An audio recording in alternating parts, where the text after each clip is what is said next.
Welcome to my YouTube channel Madani तालीमात। Please subscribe and press the bell icon for more videos। ज़िलहज का चांद नज़र आने वाला है, तो इस हवाले से बहुत सारे लोग वो शशोपंज में रहते हैं कि हम बाल नाखून ये तुरशवाएँ या नहीं, मूंछें छोटी पस्त करवाएँ या नहीं, हमारी कुर्बानी पर कोई असर तो नहीं पड़ेगा। तो इस मसले का क्या जवाब है, सवाल का क्या जवाब है, बिल्कुल आसान करके सादा करके आपको इसका जवाब देने जा रहा हूँ। अब अगर इन 10 दिनों में किसी ने बाल नाखून काट लिए तो क्या, जिसने कुर्बानी करनी है, तो क्या उसकी कुर्बानी पर असर पड़ेगा? तो इस हवाले से एक और सवाल के अब जो बाल हैं, प्राइवेट जो पार्ट्स हैं वहाँ के जो बाल हैं, अगर उनको भी काटना है या नहीं। बिस्मिल्लाहिर्रहमानिर्रहीम, अस्सलामु अलैकुम वरहमतुल्लाह। मुअज़्ज़ज़ सामीन किराम, जो लोग कुर्बानी करने का इरादा रखते हैं, जिन्होंने कुर्बानी के जानवर ख़रीद लिए हैं या कुर्बानी का जानवर ख़रीदेंगे, कुर्बानी करना चाहते हैं, तो वो बाल, नाखून या मूंछें तुरशवा सकते हैं, बाल कटवा सकते हैं, नाखून काट सकते हैं या नहीं। अगर कुर्बानी करने वाले शख्स ने बाल काट लिए, नाखून काट लिए या बाल तुरशवा लिए, मूंछें छोटी करवा ली, तो उसकी कुर्बानी होगी या नहीं। ये सवाल बहुत ज़्यादा लोग इस हवाले से पूछते हैं, क्योंकि ज़िलहज का चाँद नज़र आने वाला है, तो इस हवाले से बहुत सारे लोग वो शशोपंज में रहते हैं कि हम बाल, नाखून ये तुरशवाएँ या नहीं, मूंछें छोटी पस्त करवाएँ या नहीं, हमारी कुर्बानी पर कोई असर तो नहीं पड़ेगा। तो इस मसले का क्या जवाब है, सवाल का क्या जवाब है, बिल्कुल आसान करके सादा करके आपको इसका जवाब देने जा रहा हूँ। आप वीडियो पूरी देखिएगा और बात को समझने की कोशिश कीजिएगा, और आपके ज़हन में भी कोई शरई मसला हो, कुर्बानी के हवाले से या दीगर कोई आप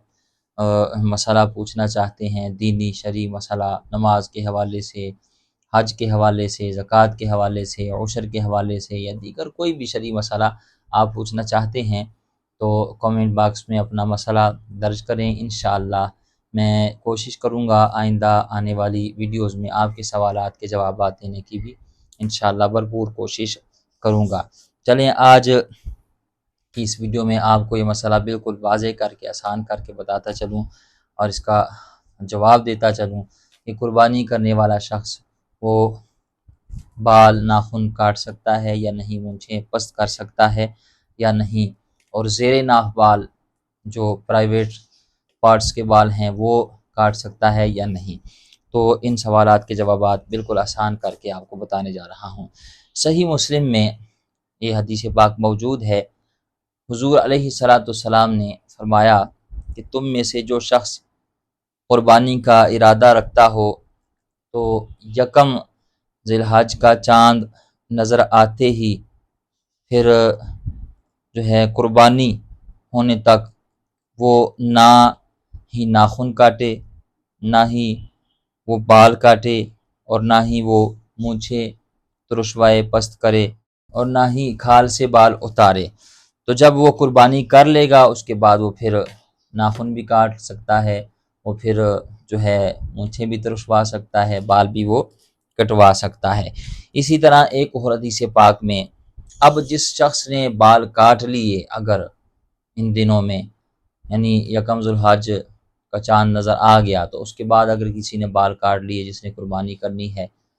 तो उसकी कुर्बानी होगी या नहीं, ये सवाल भी इंशाअल्लाह आपको इसका जवाब भी दूंगा। पहले ये समझ लें, एक और हदीस पाक है इस हवाले से, सुने। हज़रत अमर बिन आस रज़ियल्लाहु ताला अन्हु फरमाते हैं कि नबी मुकर्रम शफ़ी मुअज़्ज़म रहमत आलम सल्लल्लाहु ताला अलैहि वसल्लम ने इरशाद फरमाया कि मुझे अदहा के दिन के मुताल्लिक हुक्म दिया गया है कि इसे बतौर ईद मनाऊं, जिसे अल्लाह ताला ने इस उम्मत के लिए ख़ास फरमाया है। तो वहाँ पर एक सहाबी मौजूद थे, उन्होंने अर्ज़ की, या रसूल अल्लाह सल्लल्लाहु ताला अलैहि वसल्लम, अगर मुझे दूध देने वाले जानवर के सिवा कोई और जानवर ना मिले। हदीस की शरह में लिखा है कि इस सहाबी के पास एक बकरी थी दूध देने वाली, और वो भी किसी ने तोहफे में दी थी। तो लेकिन उनका शौक़ देखें, उनका ज़ौक़ देखें कुर्बानी करने के लिए, वो किस कदर बेताब थे। इस हवाले से ये अजर पाने के लिए, रब और उसके रसूल की रज़ा हासिल करने के लिए वो अर्ज़ करने लगे, या रसूल अगर मेरे पास यही बकरी है, यानी एक दूध देने वाला जानवर है, تو اگر میں اس کے علاوہ اور کوئی جانور نہ پاؤں تو کیا اس کی ہی قربانی کر سکتا ہوں؟ تو آقا کریم صلی اللہ تعالیٰ علیہ وآلہ وسلم نے ارشاد فرمایا کہ تم جو ہے اس کو نہ ذبح کرو، تمہارے پاس یہی ایک جانور ہے، حدیث شریف کا مفہوم سمجھا رہا ہوں، بلکہ تم اس طرح کرو کہ جب جو ہے جس دن قربانی ہونی ہے، یعنی تو اس دن جب لوگ قربانی کر لیں، یعنی پورے شہر میں سے کوئی ایک قربانی کر لے، ٹھیک ہے نا، میں آپ کو ساتھ ساتھ یہ مسائل بھی واضح کرتا جا رہا ہوں۔ آپ مطلب کہاں بھی آپ کو پتہ چل گیا کہ کسی نے قربانی کر لی ہے، تو اس کے بعد پھر وہ ناخن کاٹے، یعنی یکم ذوالحج کے بعد بال ناخن نہ کاٹے، اور جب قربانی ہو جائے تو اس کے بعد پھر وہ بال ناخن کاٹے۔ تو اس کا فائدہ کیا ہوگا؟ اس کا فائدہ یہ ہوگا کہ اللہ تعالیٰ تمہیں قربانی کا ثواب عطا فرمائے گا، یعنی یہ کامل قربانی کا اللہ تعالیٰ ثواب عطا فرمائے گا۔ یعنی جو بندہ قربانی کی استطاعت نہیں رکھتا، ایک تو ہے جس نے قربانی کرنی ہے اس کے لیے بھی، اور دوسرا جس نے قربانی نہیں کرنی، جس کے پاس استطاعت نہیں ہے، دونوں کے لیے، کہ وہ اگر یکم ذی الحج سے لے کر قربانی کرنے تک وہ بال نہ کاٹے، ناخن نہ کاٹیں، اور مونچھیں نہ ترشوائیں، تو اور پھر قربانی ہونے کے بعد وہ یہ ایک عمل کر لیں،